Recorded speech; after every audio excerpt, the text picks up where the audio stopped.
ঘুরতে গেছিলাম সেই জানুয়ারি মাসে, এখন হলো জুলাই মাস, অলমোস্ট 7 মান্থ হয়ে গেল। আমি মানে আমি আমার লাইফে এরকম ল্যাথখোর পাবলিক জীবনেও দেখিনি। আমি হলাম ফার্স্ট, মানে এতটা ল্যাথখোর ভিডিও পোস্ট করি।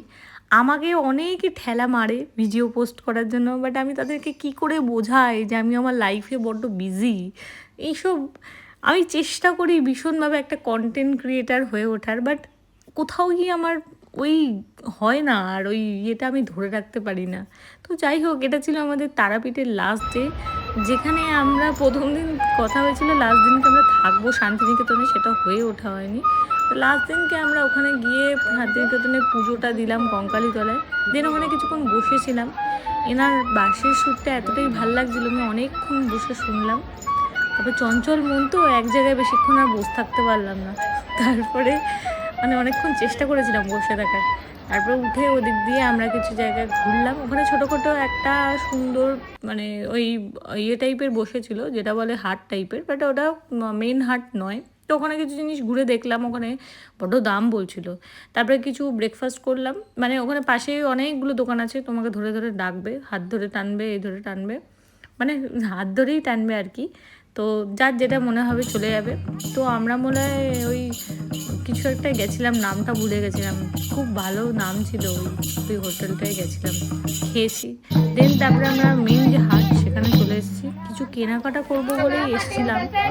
এখানে বড় দাম বলছে, ইচ্ছা ছিল এখানে বোলপুর শান্তিনিকেতন থেকে কিছু একটা শাড়ি ফাড়ি কিনবো।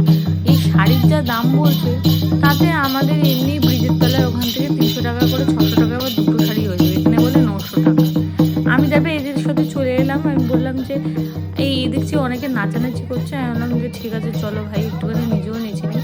আমার হয়তো ভিডিওতে আগে দেখেছো তোমরা যে আমাদের এই দুর্গাপুর মেট্রোপলিটন দুর্গাবাড়িতে, দুর্গাপুর বলছি, মেট্রোপলিটন দুর্গাবাড়িতে এরকম একটা এসেছিলো 2024-এ, সেখানেও এরকম আমরা নেচেছিলাম।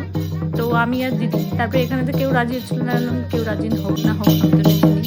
তারপর একটু মজা টজা ওখানে করে নিলাম এনাদের সাথে, বেশ সুন্দর তালে তাল মিলিয়ে কিছুক্ষণ নাচলাম, বেশ ভাল লাগলো। কিন্তু সেই পুরনো ছোটোবেলার কথা মনে পড়ে গেলো, স্টেজে দাঁড়িয়ে কি সুন্দর নাচতাম। নাচতে না পারলে নিচ থেকে দিদি আবার বকা দিত, হ্যাঁ এই নাচছিস ঠিক মতো নাচ। তো ঠিক আছে চলো এবার, তারপরে আমরা গাড়িতে উঠে রওনা দিলাম। তারপরে ভিডিও করা হয়নি, উঠেই ঘুমিয়ে পড়েছি। আমার আবার একটা কী বলে, সবাই আবার ওই ভয় লাগে তো, মানে গাড়ি চলে ঠিকঠাক, আমার আবার গাড়িতে উঠলে খুব ভালো ঘুম হয়, ঘুমিয়ে পড়ি আমি। এসে তারপরে ওখান থেকে আমরা এই শক্তিগড়ের সামনে থেকে একটুখানি অল্প ওপর দিয়ে লাঞ্চ করলাম। দেন